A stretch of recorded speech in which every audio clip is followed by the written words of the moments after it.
land fit for heroes? The treatment of World War I veterans in Great Britain. They were the pride of their nation when World War I started. Masses of young Britons, many barely legally eligible to enlist, responded to the call of their country to fight the war. Many of them who were too young to fight. Boys as young as 16 or 17 years old lied about their age as they didn't want to stay in the safety of their homes. They wanted to take part in the war and serve their country. Many didn't know the reasons why the war had started. The king called them to arms, and they were willing to serve. Such was the state of mind of the whole nation. Who else would fight if not these brave individuals? They truly were national heroes, and they were sent off to war with chants and praise. The romantic image of war changed the instant they arrived at the front line. It was nothing like they had imagined. During the next 4 years, they would give up every part of their youth to serve in makeshift trenches in a country that was not even their own. Far from their homes, they endured a savage war where violence and death were part of everyday life. Death lurked around every corner. Snipers, artillery shells, and poison gas. The gruesome deaths they saw on a daily basis would haunt them for the rest of their lives. At some point, one would stop fearing for their life because they knew that death was sure to come for them. It made no difference how or when it happened. In those 4 years of war, these young men matured beyond their years. To live and fight in such conditions left great scars on their souls and minds. Those that survived and returned home would never be the same again. But their expectation was that life would be normal once they came back to their home and family. They were wrong. Being a First World War veteran in your early 20s was a burden by itself. Returning to normal life from the experience of the muddy trenches in France was very difficult. Ex-servicemen were met with little empathy. Civilians who had spent the war in the safety of British cities and towns just couldn't comprehend what their soldiers had gone through. Families and friends couldn't understand what veterans had seen and experienced. But one thing they didn't expect was the rejection that they would face. In a situation of mass unemployment, there were no jobs for veterans. Those who left everything when their country called upon them now faced a new battle, trying to find employment. Some employers even actively avoided hiring ex-servicemen, and businesses had signs saying, "No ex-servicemen need apply." Returning to their pre-war lives with proper jobs that would allow them to feed their families was a long and difficult process.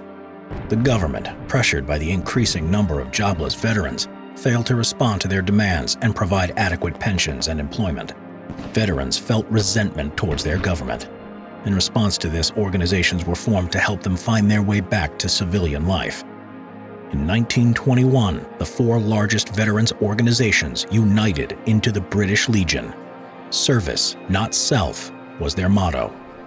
It was much more difficult for disabled veterans. Almost 1 million British soldiers died in the Great War, but twice as many came home with some level of disability. Of these veterans, 750,000 were permanently disabled and 40,000 were amputees. Some soldiers came home without both their legs or arms, or were blind, deaf, with their faces disfigured, or their lungs were destroyed by poison gas.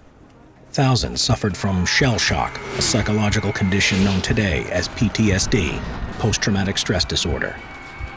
Unlike their comrades who were jobless but able to work, disabled veterans were denied the possibility to return to the jobs they had when they left to join the war. Their attention, therefore, turned to the government, the same one that sent them to the battlefields where they had lost their limbs. As heroes, they deserved care and comfort, but all hope was futile. The government did provide disability pensions for all veterans depending on the level of their disability, but this was far from enough to have a decent living, far from what they would have had with a proper job. The government claimed that they could do nothing more in their responsibility for disabled servicemen. The whole effort of finding jobs for them and their reintegration into society was transferred to patriotic well-doers.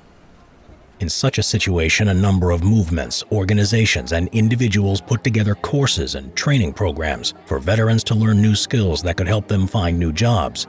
They organized charities, helped ex-servicemen in every possible manner, and showed them that they were people who appreciated their sacrifice. It wasn't easy for battle-hardened veterans to live on charity, but the government left them no choice.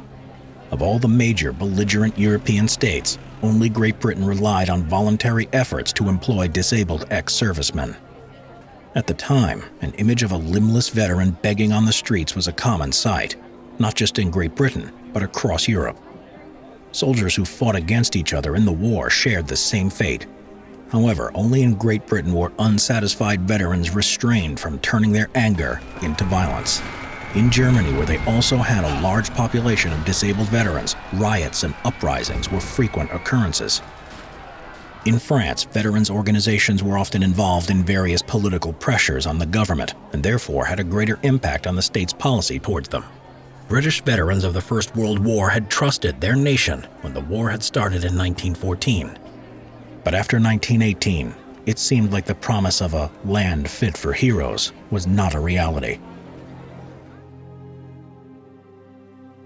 As Remembrance Day and Veterans Day comes up, because of COVID-19, collectors are unable to do face-to-face collections. We want to encourage people around the world to donate to their country's veterans' charities.